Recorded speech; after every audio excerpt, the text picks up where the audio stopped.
Hello everyone आपन को बहुत बहुत स्वागत मो चैनल रे। तो चलतु आज गोटे हेल्दी ब्रेकफास्ट रेसिपी करवा जोटा कि झटपट हो कंचा मुग डाली बा गोटा मुग डाली रे करवा बहुत ही हेल्दी बहुत ही टेस्टी और ब्रेकफास्ट तो बहुत ही भल लगी थाए। तो चलतु रेसिपी स्टार्ट करवा।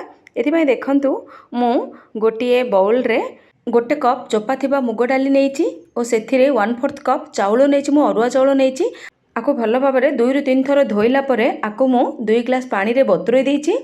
आपको देखंतु 7 ରୁ 8 घंटा आपण एपरि बतरे पारिबे बा ओभरनाइट बतरे पारिबे। मु एठी ओभरनाइट बतरे देइछि।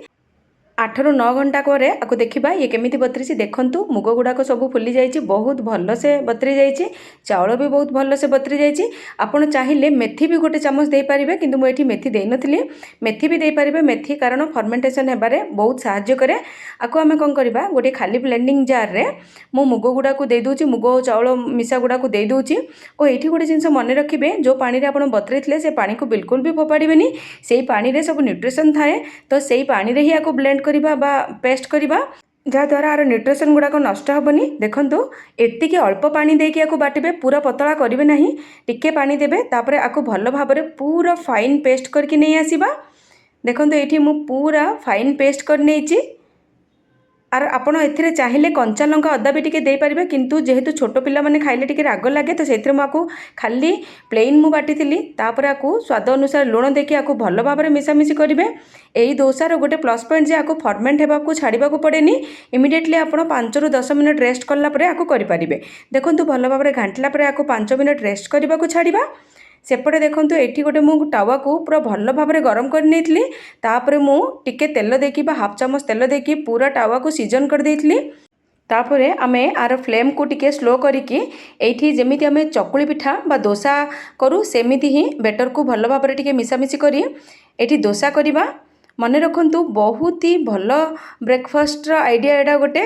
तापरे ये प्रोटीन रिच छुआ माने भी खाइबा को चटनी सांगरे तो बहुत ही भल लगे। बेसिकली आपको साउथ इंडिया रे पेसेरटू कहती। देखंतु पूरा डोसा टाइप रा बनै देबा तापरे 2 मिनट सेकी हैला परे कॉर्नर गुडा बा एड्ज गुडा करे टिके तेल दे देबा। आपण चाहिए बटर बा घिओ भी दे पारिबे। मु एठी तेल देइथिली तापरे 1 मिनट परे देखिबे आराम रे ये टावा छाड़ी देबो। विश्वास करंतु बहुत ही बढ़िया माने रेसिपीटी बहुत ही टेस्टी लगिबो। आ चकुली आपण खाइ खाइ जदी बोर हे आथांदी ताहाले आको ट्राई करि परिबे। आको फर्मेंट भी करिवार किछि झंझट न थाए। आराम रे देखंतु चकुलीटी बाहर पड़ला। सेकेंड डोसा पई भी आमे टावा रे टिके तेल नेकी आको भल भाव रे टिके चारियाड लगै नेबा। फ्लेम आमे एठी लो टू मीडियम रखिबा। बेसी हाई फ्लेम जदी दे देबे ताहले डोसार तळपटटी पोड़ी जिवो ऊपर पटटी हेइ नथिबो कंचा रहि जिवो तो खाइबा को बिल्कुल भी भल लागिबोनी। तो लो टू मीडियम देकी आकु पुनी डोसा टाइप रा आकु चारियाडे लगे देबा। देखंतु ये संध्या टाइम रे स्नैक खाइबा पई भी बहुत भल आइडिया थाए कारण छुआ माने एपट सेपट खाइकी पेट खराब करंती तो सेही टाइम रे आमे आकु स्नैकिंग टाइप रे भी यूज कर परिबा। साइड रे टिके तेल दे देबा और मिडिल रे भी टिके तेल दे देबा जा द्वारा कोन बा एडजस्ट गुडा को भल रे से छाडी देबो। देखंतु 1 मिनट पर ये भल से कुक हो जाइए। तलपटटी आपन को टिके ब्राउन ब्राउन स्पॉट भी देखा जाउथिबो। डोसाटी ये परफेक्टली हो जाइए। आप देखिपे केते सहजरे से टावा छाड़ी दूची। आपड़ जदि टावा को भल भाव में सीजन कर सी आराम रे छाड़देव। और जदि नॉनस्टिक यूज कर तो किसी भी असुविधा नहीं से भल भाव में छाड़देव। देखो चकुलटी केते सुंदर केते बढ़िया हो जाइए। आपड़ देखिपे कलर भी और टेस्ट भी बहुत बढ़िया अच्छी। डेफिनेटली थोड़े ट्राई करेंगे। आशा करछि वीडियोटी आपको भल लगी। जदि भल लगी निश्चय लाइक गोटे करेंगे। चैनल नुआ थे सब्सक्राइब करेंगे। रोचे पुणी भेटबी नुआ वीडियो रे। बाय।